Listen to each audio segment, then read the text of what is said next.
গত ম্যাচটার পরে প্রেস কনফারেন্সে হ্যান্সি ফ্লিককে খুব বেশি পরিমাণ পজিটিভ অবস্থায় দেখা গেছে। অর্থাৎ তিনি ম্যাচের পারফরমেন্স নিয়ে ওনার জায়গা থেকে যথেষ্ট পরিমাণ সন্তুষ্ট অবস্থায় আছেন। তিনি হয়তো খুবই অপরিষ্কার অবস্থায় আছেন যে তিনি তিনটা পয়েন্ট নষ্ট করছেন। এটা উনি দেখতেছেন বা উনি জানেন যে ওনার পয়েন্ট ওনার কাছে নাই। তবুও তিনি প্রেস কনফারেন্সে যেইভাবে কথা বলছেন, এইটা দেখে মনে হইতেছে যে তিনি খুবই ফ্রুটফুল অবস্থায় আছেন। কিন্তু বার্সা যে পরপর দুইটা ম্যাচে, হোম ম্যাচে ৬টা পয়েন্টের মধ্যে একটাও পায় নাই, অর্থাৎ পয়েন্টগুলো নষ্ট করে নিচের দিকে নামতেছে, সেইটা ওনার খবর নাই। উনি আসেন ওনার খেলার ধরন নিয়ে। বার্সা গত ম্যাচটাতে ভালো খেলছে, সেটা তো ঠিকই আছে। মিডফিল্ড থেকে শুরু করে ফাইনাল থার্ড সব জায়গাতেই তো বার্সার রাজত্ব ছিল, বা ডমিনেশন তো সবই বার্সা করছে। কিন্তু শেষ পর্যন্ত কি সেটা হল করে রাখতে পারছে, বা সেইটা যে খুবই পজিটিভলি ব্যাখ্যা করার মতো অবস্থানে এই মুহূর্তে আছে, সেটা বলারও তো কোনো কিছুই নাই। বার্সা যদি ঠিকঠাক মতো খেলাটা শেষ করতে পারতো নিজেদের কাছে বা নিজেদের দিকে স্কোরগুলা রেখে, তাহলে হয়তো সে গত ম্যাচটা অ্যাথলেটিকো মাদ্রিদের এগেনস্টে যে খেলার ধরন ছিল বা যে স্টাইলে খেলছে, সেটা নিয়ে বিস্তর আলোচনা কিংবা বিস্তর কথাবার্তা বলা যাইতো। এবং বার্সা যেই ধরনের খেলা ডিসপ্লে করছে, সেইটা সামনের দিকে পাওয়ারও ইচ্ছা পোষণ করা যাইতো। কিন্তু বার্সা তো আসলে পয়েন্ট নষ্ট করছে, তাছাড়া স্কোরিং মিস। খেলায় যে শুধুই পজিটিভিটি ছিল সেটাও তো না, এখানে তো পজিটিভের উল্টো যেটা আছে সেটাও তো ছিল। ইজি ইজি গুল মিস।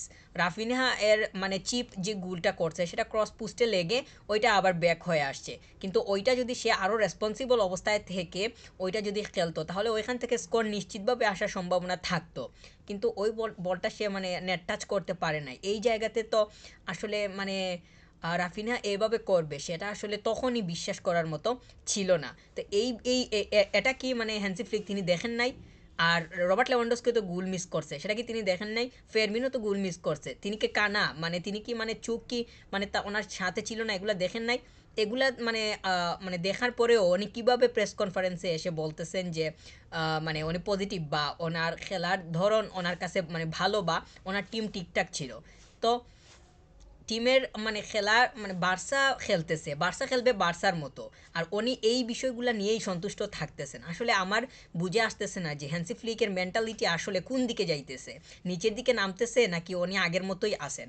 আমি তো হিসাব পাইতেছি না, বা আমার তো আসলে মিলতেছে না। উনি ওনার কথার ধরন, তিনি এই ম্যাচ নিয়েই তিনি বলতেছেন যে তিনি ঠিকঠাক, বা উনি ওনার কথায় মনে হয়েছে যে উনি সন্তুষ্ট আছেন।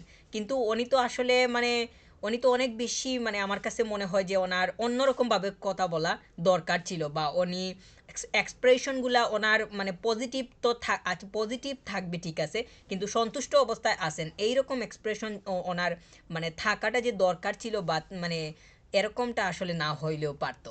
উনি অন্যরকমভাবে কথা বলতে পারতেন, কিন্তু তিনি সেটা করেন নাই। বরঞ্চ তিনি হেসে হেসে প্রশ্নগুলোর উত্তর দিছেন। উনি জার্নালিস্টদের সাথে, রিপোর্টারদের সাথে তাদের প্রশ্নগুলোকে একদম আপন করে নিয়েই উত্তর দিতেছেন। কিন্তু পয়েন্ট যে নষ্ট করে বসে আছে বার্সা, বার্সা যে নিচের দিকে যাইতেছে উনি কি সেটা দেখতেছেন না?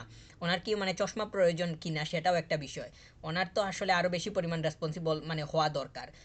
বার্সা এর যে মেন্টালিটি বা যেই ধরনের বার্সা ফিলোসফিতে বিশ্বাস করে, উনি কি সেইগুলা আসলে আহ, আমি আসলে কি বলবো, উনি এই বিষয় খেলার যে খেলছে ওইগুলা নিয়ে তিনি ঠিকঠাক উনি বলতেছেন যে ওনার খেলা ভালো ছিল, দল ভালো খেলছে, তো তিনি সন্তুষ্ট আছেন। কিন্তু পয়েন্ট যে নাই সেইটার খবর নাই। আগের ম্যাচেও তো পয়েন্ট নষ্ট করছে বা পয়েন্ট পায় নাই, লেগেনাস এসে পয়েন্ট নিয়ে গেল, অ্যাটলেটিকো মাদ্রিদ এসে পয়েন্ট নিয়ে যাইতেছে, যে আসতেছে পয়েন্টই নিয়ে যাইতেছে। 15 নম্বর হোক আর 2 নম্বর হোক আর যাই হোক, যে আসতেছে পয়েন্টগুলো দিয়ে দেওয়া হইতেছে। আর প্রেস কনফারেন্সে এসে বলা হচ্ছে যে পজিটিভ এবং সন্তুষ্ট বা ঠিকঠাক। তাহলে এইগুলো আসলে কিভাবে কি? এগুলো আসলে হয় না। কোচিং স্টাফদেরকে অনেক বেশি পরিমাণ রেসপন্সিবল হইতে হবে। কাজের স্পিডের পাশাপাশি টেকনিক্যাল যে বিষয়গুলো আছে সেগুলোর ডেভেলপমেন্ট একদম পরিষ্কারভাবে সামনে উপস্থিত করতে হবে, না হলে কিন্তু বার্সার কপারে খুব বেশি পরিমাণ শনি আছে, এবং শনির যে দেখাটা সেটা আস্তে আস্তে শুরু হয়েই যাইতেছে। যেইভাবে সিজন শুরু করছে বা যেই দ্বারা কোচিং স্টাফদের মানসিকতা দেখা গেছে, সেইটা আস্তে আস্তে ডাউন হওয়ার পথে। অ্যাটলেটিকো মাদ্রিদের এগেনস্টে ম্যাচ নিয়ে সন্তুষ্ট সন্তোষজনক অবস্থায় থাকতেছেন হ্যান্সি ফ্লিক। এইটা আমার কাছে হাস্যকর ছাড়া আর কিছু না। আসলে মানে এইটা আমি কখনোই প্রত্যাশা করি নাই, আর সামনের দিকে তো কোনোভাবেই প্রত্যাশা করবই না। বিগত ২টা লিগের ম্যাচে ৬টা পয়েন্ট পাওয়ার কথা, বা ৬টা পয়েন্ট মানে তো ২টা ম্যাচে তো ৬টা পয়েন্টই থাকবে। তো ৬টার মধ্যে একটাই পায় নাই। তিনি হেসে হেসে কথা বলতেছেন বা প্রশ্নের উত্তরগুলা দিতেছেন। এইটা আমার কাছে খুবই মানে উইয়ার্ড লাগছে, অন্যরকম লাগছে। এইটা আসলে মানে এক্সপেক্টেড ছিল না, বা এইরকম মানে কোচের মেন্টালিটি থাকবে এই অবস্থায়, সেইটা আসলে উনি হয়তো ওনার পরিবেশটা মিডিয়ার সামনে মানে ঠিকঠাক রাখতে চেয়েছেন, বা একদম যাতে ক্লিনিক্যাল থাকে বা পজিটিভ একটা ভাইব থাকে, ওইটা হয়তো তিনি চাইছেন। কিন্তু সেটা তো আসলে এক একজনের মানে আমার কাছে মনে হয় যে বেশিরভাগের কাছেই এইটা পছন্দজনক কোনো কিছু হচ্ছে না। বার্সা এর খেলার যে অবস্থা লা লিগাতে, এইটা আসলে কোনোভাবেই যে উপরের দিকে যাওয়ার মতো, কিংবা মানে লিগ জেতার মতো, সেইটা বলার কোনো সুযোগ নাই। লেগানাস ১৫ না ১৭ নাম্বার দল লিগের, তারা এসে ৩টা পয়েন্ট নিয়ে গেছে। গতকালকে মাদ্রিদ এসে শেষের দিকে অ্যাটলেটিকো মাদ্রিদ শেষের দিকে এসে গোল মানে করে ৩টা পয়েন্ট নিয়ে নিল একদম শেষের দিকে গিয়ে, মানে প্লেয়ার মার্কিংয়ের কারণে বা মার্কিং করতে ব্যর্থ হওয়ার কারণে বলটা নেট টাচ করে ফেলে এবং সেখান থেকে স্কোর বের করে নেয়। বার্সা খুব সম্ভবত ২০টার মতো শ্যুট করছে, আর অন্যদিকে অ্যাটলেটিকো মাদ্রিদ তো হাতে গোনা কয়েকটা। তো এতগুলা শ্যুট করে, এত পরিমাণ অ্যাটাক করেও স্কোরিংয়ের দেখা ওইভাবে পাওয়া যায় নাই, যেটা বার্সার জন্য সব থেকে বড় সমস্যার জায়গা, সব থেকে বড় ঝামেলাপূর্ণ একটা মানে বিষয়, যেইটার যদি উন্নতি না হয় তাহলে কিন্তু আসলে একদম ট্রফিলেস সিজন কাটবে বার্সার। আর লিগে যদি এই অবস্থা হয়, চ্যাম্পিয়ন্স লিগে তো গিয়ে মানে রাউন্ড অফ 16-এ যে গিয়ে যে বার্সার কী অবস্থা হবে, সেইটা সেইটা দেখার জন্য আসলে সময়ের শুধু অপেক্ষা। এইভাবে যদি থাকে তাহলে রাউন্ড অফ 16-এ আসলে কার সাথে পড়বে, আর তখন যে কয়টা গোল হজম করবে, কনসিড করবে, সেইটার আসলে কোনো মানে কোনো নিশ্চয়তা নাই। আমার কাছে মনে হয় যে মানে গোল করতে যদি ব্যর্থ হয়, আর অপোনেন্ট যদি এইভাবে সুযোগগুলো কাজে লাগানোর মানে জায়গা তৈরি করতে পারে, তাহলে বার্সা এমনও দেখা যাইতে পারে যে ৪টা ৫টা গোল কনসিড করারও সম্ভাবনা থাকবে। কারণ যেই যেই বিষয়গুলো সামনে আসতেছে বা যেইটা দেখা যাইতেছে, সেইটাকে মানে বিবেচনা করলে এই ধরনের কথা বলাই যাবে। আর হ্যান্সি ফ্লিকের তো আসলে এই মুহূর্তে হাসার কোনো কথা ছিল না। তিনি তিনি তিনি হয়তো মনে করতেছেন বার্সাকে একটা মুভে নিয়ে আসছেন, বা একটা মানে ধারায় নিয়ে আসছেন। এই টিমটা তিনি বারবার বলতেছেন যে ইয়াং টিম বা ইয়াংগেস্ট টিম, একদম লা লিগার সব থেকে ইয়াংগেস্ট টিম, এই কথাটা তিনি প্রেস কনফারেন্সে প্রায়ই বলে থাকেন। তো এইটা তো শোনার জন্য বসে নাই সবাই, বা আমি তো বসে নাই, আমি তো এই কথাটা বারবার শুনতে চাই না। ইয়াংগেস্ট টিম হয়েছে তো কি হয়েছে, টিম টিম ইয়াংগেস্ট হোক আর যাই হোক, ইয়াংগেস্ট হয়েছে বলেই কি মানে অ্যাটলেটিকো মাদ্রিদের এগেনস্টে হারার কারণে সমালোচনা থেকে মানে ছিটকে যাবে, বা কোনো কথা বলা যাবে না? এইটা কোনোভাবেই কোনো কোনো কোনো কোনো ধরনের কোনো মানে যুক্তিও হইতে পারে না, কিংবা কোনো একটা মানে মানে কোনো একটা মানে কোনো কি উদাহরণই হইতে পারে না। তো ইয়াংগেস্ট টিম হোক আর যাই হোক, বার্সা খেলবে বার্সার মেন্টালিটি নিয়ে, আর কথার ধরনও থাকবে ওই রকম। তো সেটা আসলে মানে এই মুহূর্তে পাওয়া যাইতেছে না। আশা করব সামনের ম্যাচটাতে, বা সামনের যেই ম্যাচগুলো আসতেছে লা লিগাতে বিশেষ করে, ওইখানে গিয়ে কোচিং স্টাফদের দায়িত্বের যেই অবস্থান, সেইটা আরও ভালোভাবে, আরও গাঢ়ভাবে সামনে ভেসে উঠবে। তো এটা অবশ্যই প্রত্যাশা। এখানে কোচিং স্টাফদেরকে দায়িত্ব শেখাতে আসি নাই, বা হ্যান্সি ফ্লিকের দায়িত্ব নিয়েও প্রশ্ন তুলতে চাই নাই। ওনার যোগ্যতা তো সেটা ওনার জায়গাতেই আছে, কিন্তু এই মুহূর্তে হাসি দেখতে চাই না। যেই অবস্থায় বার্সা আসে, এইটার কারণে যে মানে হাসি শো করতে হবে, সেইটার কোনো কিছু নাই। এই মুহূর্তে শুধু সমালোচনা ছাড়া আর কোনো কিছুই দেখতেছি না। আর তো আসলে সমর্থন তো আসলে বার্সা এই মুহূর্তে যদি ভালো একটা অবস্থানে মানে যাইতে না পারে, বা মানে পয়েন্ট যেইভাবে নষ্ট করতেছে, এই জায়গাটা যদি উতরাতে না পারে, তাহলে কিন্তু অবস্থা খুবই খারাপ হয়ে যাবে। ইতিমধ্যে খারাপের দিকেই চলে গেছে। আর অনেকের ধারণা মতে, বা অনেকেই হয়তো মনে করতেছে না বলেই আমি মনে করতেছি, যে বার্সা লিগের যে টাইটল রেস, সেটা থেকে ছিটকে পড়ছে। তবে আমি এখনও বিশ্বাস রাখতেছি যে বার্সা ধারায় ফিরতে পারবে।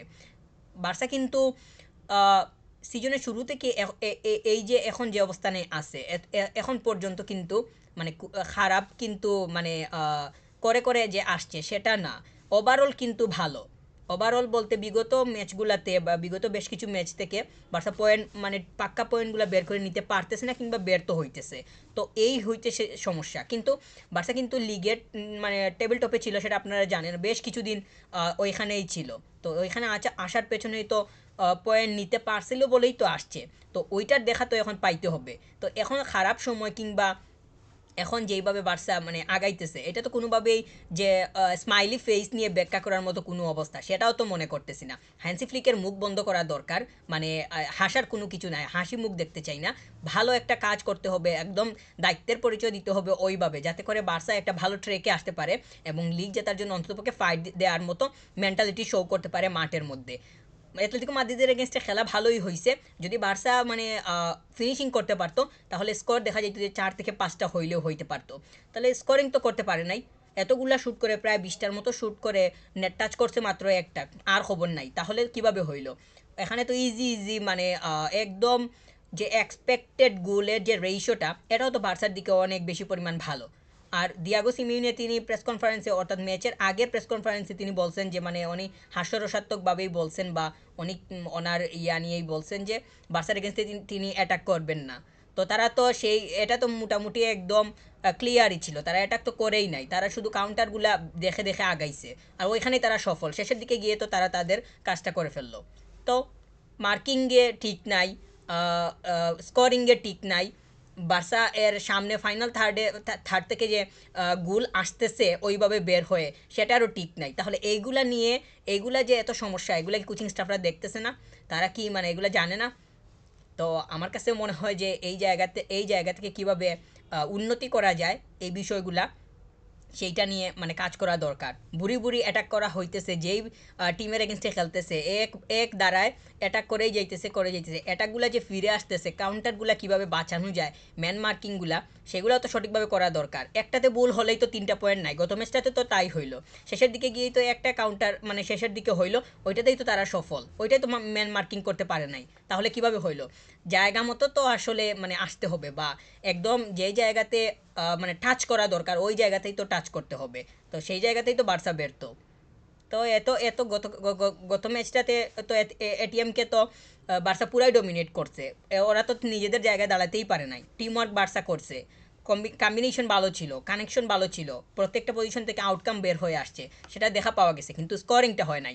স্কোরিংটা যদি আসতো তাহলে এই শেষের দিকে গোলটা হজম করলেও ওরা লেভেলেও থাকতে পারতো না। স্কোরিংটা যদি বের হয়ে আসতো তাহলে 3-4টা গোল হওয়ার সম্ভাবনা থাকলেও থাকতে পারতো। তো স্কোরিংটা হয় নাই। রাফিনহা এর যে মিসটা করছে, এটা আসলে বাচ্চা সুলভ একটা মিস হয়ে গেছে বলেই মনে করতেছি। এইটা সে যথেষ্ট পরিমাণ তার যে অবশ্য মিস হতে পারে, মিস মানে মানে ইজিগুলো অনেক সময় দেখা যায় যে প্লেয়ার্সরা মিস করে বসে আছে। তো রাফিনহা যে এরকম সচরাচর মিস করে সেটাও দেখা যায় না, কারণ তার কাছ থেকে ভালো মানের ফিনিশিং পাওয়া যায়। কিন্তু গত ম্যাচটাতে যেই চিপটা ছিল, এটা আসলে পোস্টের যদি ইনসাইডে পড়তো তাহলে ওইটা হয়তো ইনসাইডে ঢুকে যাওয়ার সম্ভাবনা তৈরি হইলে হইতে পারতো। আর লেভানডস্কিও তো স্কোর মিস করছে, ফেরমিন তো স্কোর মিস করলো। ফেরমিনকে নিয়ে আসলে কি বলবো, এরে নিয়ে তো আসলে কিভাবে যে কি বলা দরকার। গত ভিডিওতে আমি বলছিলাম ম্যাচ শেষ হওয়ার পরে যে এই ফেরমিন মানে টিমের সাথে খেলার মতো যে মেন্টালিটি থাকা দরকার তার সেটাও নাই। কারণ হচ্ছে আমার কাছে মনে হয় না যে তাকে দিয়ে আসলে স্টার্টিং এলিভেনটা চালানোর মতো তার যে ক্যাপাবিলিটি সেইটা এখন পর্যন্ত তার মানে হয়েছে। আসলে মানে এই ধরনের কথা বলা ছাড়া আসলে ফেরমিনকে নিয়ে বলার মতো আর কোনো কিছু পাইতেছি না। কারণ গতকালকেও একটা ইজি অনেকটাই মানে স্কোর পাওয়ার মতো মানে অবস্থান ছিল, সেখান থেকেও ফিনিশিং হয় নাই। তো সব কিছুর পরে, সব এত কথার পরেও সব কিছুর পরে হইতেছে স্কোর। স্কোরটাই হইতেছে মানে দিন শেষে মূল বিষয়। বার্সা যে কী করছে না করছে, কতটুকু খেলতে পারছে, কতটুকু ডমিনেট করছে, শ্যুট করছে, এই করছে সেই করছে, এত কিছু তো আসলে সামনের দিকে আসবে না। কারণ স্কোর চলে গেছে অ্যাটলেটিকো মাদ্রিদের দিকে, পয়েন্ট তারা সম্পূর্ণ নিয়ে চলে গেছে। তাহলে হাইলাইট করতে হলে তো ওই জায়গাকেই হাইলাইট করতে হবে। ভালো খেলছে, পজিটিভ ছিল, এইগুলা বলে তো আর পয়েন্ট তো আর আসবে না। বার্সা তো নিচের দিকে যাইতেছে, পয়েন্ট যে 3 পয়েন্ট নষ্ট করলো, এটা কি উপরের দিকে যাবে নাকি জায়গা মতো থাকবে? কোনো কিছু তো দুইটাতে তো হবে না, নিচের দিকে যাবে। তাহলে হ্যান্সি ফ্লিকের তো এইগুলা মাথায় রেখেই তো ওনার মানে প্রেস কনফারেন্সে এসে, ম্যাচের শেষে যে প্রেস কনফারেন্সে আসছিলেন ওইখানে তো এসে তিনি মানে ওইভাবে কথা বলা দরকার ছিল। পেদ্রিকে নিয়ে অবশ্যই ফ্রেজ করতে হয়, কারণ ইন্ডিভিজুয়াল প্লেয়ার হিসেবে পেদ্রি যেইভাবে গত ম্যাচটাতে খেলছে, তার মান কিংবা তার যে খেলার স্টাইল কোনো কিছুকেই রক্ষা করা সম্ভব হয় নাই। শেষের দিকে একটা স্কোরের কারণে সব কিছুই এলোমেলো হয়ে গেছে। আর তারা যদি স্কোর নাও করতো তখন তো 1-1 ছিল। একটা একদম শেষের দিকে স্কোরটা পাওয়ার কারণে কোনো প্লেয়ার্সের যে আর মানে ব্যক্তিগত যেই পারফরমেন্স, সেইটা যে ওইভাবে ব্যাখ্যা করার মতো যেই মন মানসিকতা থাকা দরকার, সেইটা যে এই মুহূর্তে আসে সেইটাও বলার কোনো সুযোগ আসলে নাই। কারণ বার্সা 15 নম্বর দলের কাছে যেই রকম, 2 নম্বর দলের কাছেও ঠিক একই রকম। তার মানে এখানে আর কীভাবে কী বলার আছে, শুধু এখন একটাই কথা বলা দরকার যে এই পজিশন মানে এই অবস্থান থেকে কিভাবে উতরানো যায়। এখন বার্সা যেই অবস্থায় আছে, লিগে দেখা যাইতেছে যে পুরাই মানে রিটার্ন মানে টার্ন করে ঘুরতেছে। আগে তো সিজনের শুরুর দিকে দেখছি যে আমরা শুধু ফ্রন্টে মানে শুধু ফ্রন্টে কীভাবে রান করা যায় সেই চিন্তা থাকতো, আর এখন কিভাবে ব্যাকের দিকে মানে রান করা যায় সেইটা দেখা যাইতেছে। তাহলে কিভাবে হয়? তো এই এই দিকে রান করার বিষয়টাকে আবার মানে টার্ন করাতে হবে যাতে সামনের দিকে রান করতে পারে। এখন অবধি বর্ষা রাখার মতো সময় আছে বলে মনে করতেছি, যদিও সেইটা মাঠের মধ্যে প্রমাণ করতে হবে, শুধু বললেই হবে না। কোচিং স্টাফদেরকে অনেক বেশি পরিমাণ কাজ করতে হবে। ইয়ামাল নাই, এইটা গত ম্যাচে বার্সাকে আমার কাছে মনে হয় যে বুগাইছে।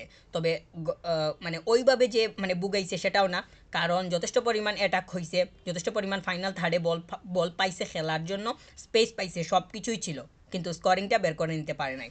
যদি স্কোরিং বের করে নিতে পারতো তাহলে হয়তো এই ইয়ামালের হিসাবটা এই মুহূর্তে আর ওইভাবে করা লাগতো না। কিন্তু ইয়ামাল যদি থাকতো তাহলে দেখা যাইতো যে খেলা হয়তো তার দিকটা বিবেচনা করে হলেও সে হয়তো অন্যরকমভাবে ফুটিয়ে তুলতে পারতো। তবে ইয়ামাল ছাড়া সামনের ম্যাচগুলোও কয়েকটা খেলতে হবে, তখন দেখা যাক বার্সা আসলে কিভাবে ওই জায়গাটা হ্যান্ডেল করে। বার্সা স্কোরিংয়ের দিকে সব থেকে বেশি মনোযোগ দিতে হবে, স্কোরিংটা যাতে কোনোভাবেই ভুল না হয়। স্কোর বের করে নিতে পারলে অপোনেন্ট যদি স্কোর করে, অর্থাৎ বার্সা যদি কনসিড করে, তখন দেখা যাবে যে আসলে কনসিড করলেও গায়ে লাগতেছে না, কারণ স্কোরিংয়ের দিকে এগিয়ে আসে। কিন্তু স্কোরিংটা হইতেছে না, কিন্তু কনসিড করে বসে আছে, এইরকম অবস্থা হলে কিন্তু কিন্তু খুবই খারাপ বিষয়। গত ম্যাচটাতেই দেখা যায় যে একে একে থাকলেও বার্সা স্কোর করতে পারতেছে না। 1-1 আসে, একদম শেষের দিকে গিয়ে একটা কাউন্টারে স্কোর পেয়ে গেছে, তখনই 2-1 হয়ে গেছে অপোনেন্টের জন্য, তো পয়েন্ট বের করে নিল, শেষ। তাহলে এই যে বার্সা এর অবস্থাটা, সেটা আসলে উতরানো খুবই বেশি প্রয়োজন। টিম অফিসিয়াল থেকে শুরু করে প্লেয়ার্স সবাইকেই এখানে দায়িত্ব নিতে হবে। আর আমি আবারও বলতেছি, দুই তিনবার বলে ফেলছি, আবারও বলতেছি যে বার্সা এখনও সুযোগ আছে মানে টার্ন করার, টাইটল রেসে ফেরার, কারণ যথেষ্ট পরিমাণ ম্যাচ এখনও বাকি আছে। তো আমার কাছে মনে হয় যে প্রত্যাশা রাখাই যায়। তবে শেষ পর্যন্ত দেখতে হবে যে আসলে কোচিং স্টাফরা, প্লেয়ার্সরা তাদের নিজেদের মানে সঠিক কাজের কতটুকু পরিমাণ প্রমাণ দিতে পারে।